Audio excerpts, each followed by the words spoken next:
ask that it would be reported by number. The Senate will be in order, and the clerk will report. Senator from Ohio, Mr. Vance, for Mr. Hawley, and himself, proposes an amendment numbered 838. Senators will take discussions outside of the chamber. Senate will be in order. Right. Senator from Ohio. Mr. President, I propose Amendment 838 for the very simple reason that as we spend resources to support the Ukrainian war effort against the Russians, we need to be honest with ourselves and honest with the American people about exactly what we're spending and how much we're spending.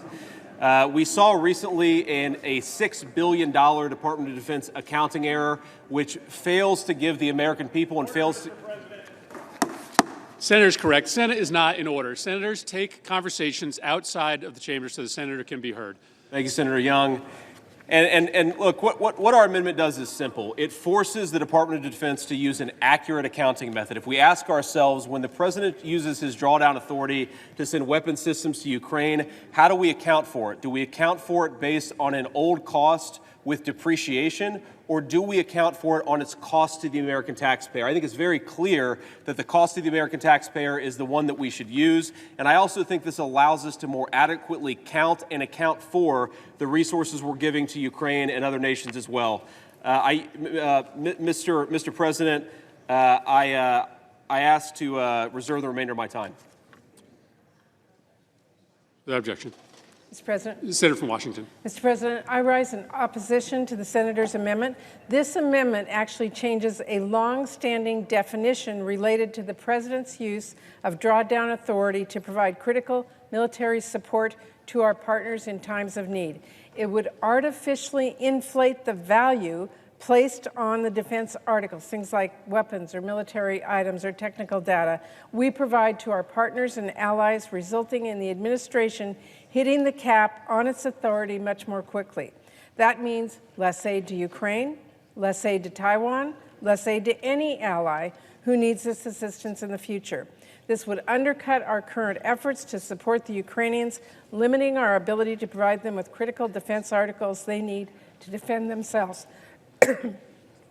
If this amendment passes, it will be a loss for our ability to support our allies. I urge a no vote.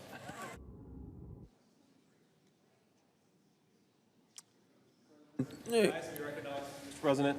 The Senator from Ohio has 47 seconds remaining. I'll be brief here. So first of all, the Department of Defense recently clarified that it has not used the proper accounting methods in Ukraine. So I don't think that this is a change to a longstanding policy. I think that it reinforces proper accounting methods within the Department of Defense. The more important point here is a $6 billion accounting error is approximately the amount of aid that the United Kingdom has provided to Ukraine. If we're not using an accounting method that allows us to properly account for this stuff, we are missing gaping numbers. We can't possibly have a reasonable cost-benefit debate if we don't know the cost of the resources and of the weapons we're sending to Ukraine. We just need to be honest with ourselves and with the American people. That's all this amendment does, and I ask that it be called up for a vote. Right. Mr. President, is there further debate? Is there time remaining? Senator from Rhode Island recognized has a minute 3 seconds.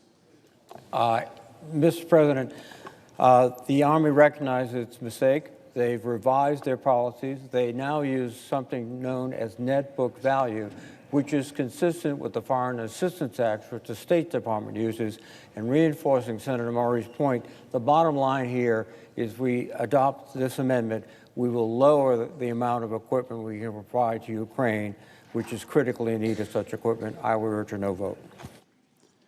All right, the question is on the amendment. The yeas and nays have been requested. Is there sufficient second? There appears to be, and the clerk will call the roll. Ms. Baldwin, Mr. Barras.